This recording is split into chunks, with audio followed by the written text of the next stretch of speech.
tudo aquilo que nós podemos fazer são relativamente simulações sobre dados muito genéricos, porque nós estamos fora dos serviços. Mas é verdade que só com o corte de funcionários e de salários é que se corta efetivamente salários? De funcionários? Não é de funcionários. Vítor Scária. Não, é preciso termos essa questão da corte de despesa. É verdade que poderá dar um contributo importante, mas temos de ter noção de quando estamos a falar de 8 pontos percentuais, que é disso que estamos a falar, não é de 4, de 8%. No final. Mesmo 4, estamos a falar entre 6 mil milhões de euros e 3 mil milhões de euros. O corte de salários na administração pública gerou 1.700 milhões de euros. Portanto, estamos a falar duplamente. As fundações, todos os serviços e fundos autónomos representam 34 mil milhões de euros de despesa. Não é aí que vamos... Mas tem que ir aos serviços centrais e locais. Às empresas municipais. As empresas municipais estão contabilizadas como serviços e fundos autónomos, estão contabilizadas como serviços e fundos autónomos, não representarão isso. É um exercício, a questão é esta. Deve ser complementado, eu acho que o professor Farto é uma questão. Isto complementado com uma medida típica de redução da procura interna para reequilíbrio externo, que serão alguns impostos sobre alguns tipos de importações, poderá ser a forma de chegar lá, porque o resto... E com uma questão muito importante, é que a despesa também tem que ser cortada. O equilíbrio da segurança social é fundamental e nós não podemos, neste momento, deixar que subsista qualquer dúvida sobre isso. E, por isso, se eu cortar 5 mil milhões de euros à receita da segurança social, tenho que lhe manter 5 mil milhões de euros. Exatamente. O que quer dizer que consigo outros impostos. Mas não se esqueça que mesmo que o essencial venha de outros impostos para colmar a receita que deixa de ter, a questão de começar a cortar nas despesas é exemplar. Mas, se me permite, Sr. Bastonário, isso é fundamental para assegurar o equilíbrio orçamental que já lá está previsto. Exatamente. Já lá estão 15% de corte da despesa. O que estamos a falar é, em cima de 15%, temos que arranjar mais. O que é que se pode fazer mais? Para alcançar 5 mil milhões de euros. Os impostos, a alteração ao mercado de arrendamento e ao mercado imobiliário também pode ter aqui um papel significativo, ou não? Quer dizer, neste sentido não vejo, mas eu vejo mais... que estão diretos, Vítor Scária diz que não. Não, eu julgo que o mercado de arrendamento deve ser colocado mais na perspectiva de algum relançamento da atividade económica também interna, designadamente da construção civil, porque é um setor importante, está agora em grandes dificuldades e, portanto, as modificações, portanto, no arrendamento, de forma a que possam ser estimulada a recuperação de edifícios, portanto, sobretudo nas grandes cidades e nas zonas centrais das grandes cidades, parece-me que é importante e julgo que, para mim, é o principal efeito, não propriamente aqui em termos de compensar qualquer tipo de financiamento da segurança social por via da redução da TSU, não, portanto, aí de todo. Penso isso e penso que é também bom para voltar nas cidades, a voltar só ao centro das cidades, só para o arrendamento. Claro. E escoar os fogos, porque há um número infindável de fogos construídos pelo país, à volta de Lisboa, à volta do Porto, que talvez pelo arrendamento consigam voltar ao mercado. E convém ter uma rede, permitem-me só uma nota, que há aqui um risco. Se pensarmos que a reforma do mercado de arrendamento é para gerar mais receita fiscal, isso é aumentar, neste momento, o desequilíbrio orçamental das famílias. Exatamente. Porque elas têm margem para pagar. Mas acha que há uma parte que não foi pensada? O orçamento de todo. Aquilo foi construído, do arrendamento, é no lógico dos incentivos para não endividamento. Eu não posso continuar a incentivar as famílias a endividarem-se. E esse é que é o elemento fundamental do mercado de arrendamento. Depois traz este efeito também de retornar ao mercado, de voltar a povoar no centro, etc. Claramente, mas o objetivo fundamental é desincentivar o endividamento. A compra. Depois há outro grande problema que é a saúde. Sim. A saúde, que foi mais um dos grandes temas de discórdia e de campanha dos principais candidatos, que também é uma despesa enorme no Estado. Como é que vê a saúde neste contexto?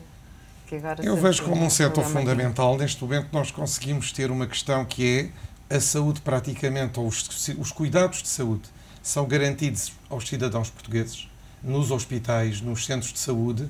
Também repare que, para além disso, cerca de 1/4 da população tem um seguro de saúde, que quer dizer que as pessoas também se preocupam no agregado familiar em ter outro tipo de cuidados, para além daqueles que lhes são proporcionados quando vai à urgência, ou quando tem uma intervenção cirúrgica que é preciso fazer, etc., que pode ser feito no público. Agora, eu penso que é preciso ver isto sem paixões ideológicas, e sim em questões de serviço. Se não temos um mau serviço de saúde, e penso que não temos, e se temos um serviço de saúde que praticamente é universal, repare que os outros povos estão ainda a tentar ter isto. O Brasil, os Estados Unidos, nós na Europa temos isto praticamente resolvido, penso que em todos os países europeus, de maneiras diferentes E, portanto, o que é preciso agora é encontrar, sem estas paixões, o tal equilíbrio entre o que é que deve ser feito pelo público, o que é que deve ser feito pelo privado, o que é que deve ser feito em colaboração dos dois setores e uma coisa que não pode ser tabu, que é quem paga o serviço de saúde deve pagá-lo consoante os seus rendimentos. Eu não posso pagar o mesmo que paga uma pessoa que está, por exemplo, com o ordenado mínimo ou que tem determinado tipo de subsídios quando vou aos serviços públicos.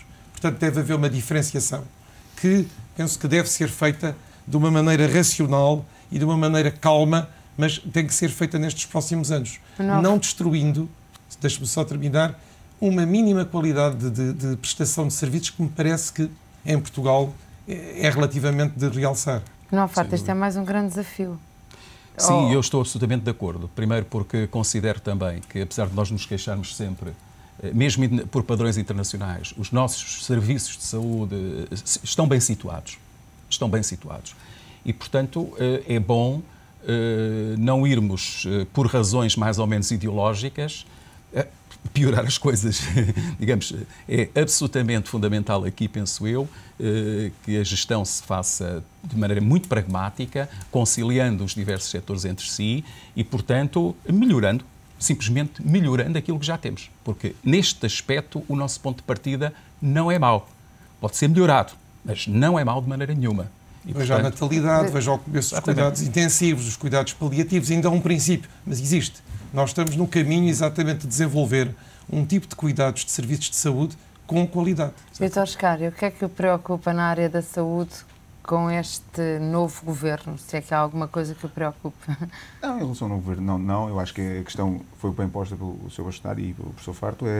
Eu discordo só de uma questão que foi ali suscitada. Em relação ao sistema de saúde, o elemento fundamental é garantir a sua sustentabilidade. Nós temos noção que pelo envelhecimento, pela evolução das tecnologias de saúde, há uma tendência para os custos subirem e, de facto, é preciso garantir a sustentabilidade do Sistema Nacional de Saúde para assegurar a tal qualidade aos cidadãos.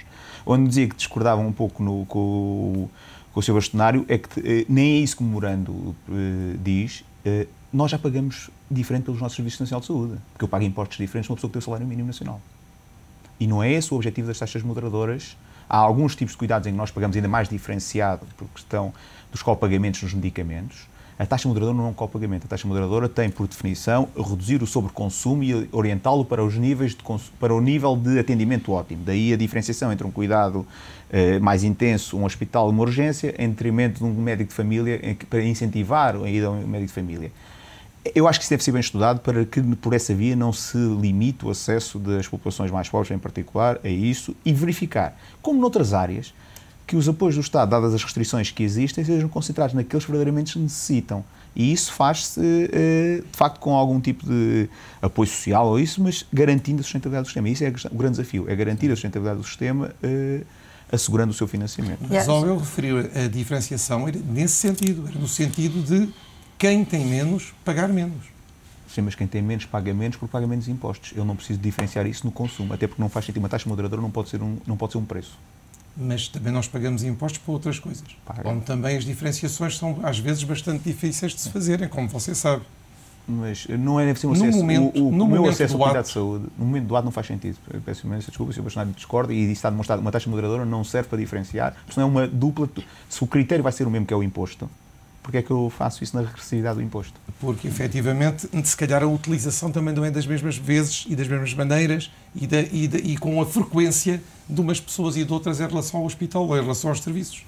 Por isso é uma questão que eu penso que se deve estudar. Deve estudar perfeitamente. E aliás, os especialistas dizem isso. Não referimos também uma coisa que é, falei em setor privado, falei em setor público de saúde e depois ainda há o terceiro setor, que é importante, que nós esquecemos, mas que está espalhado pelo país.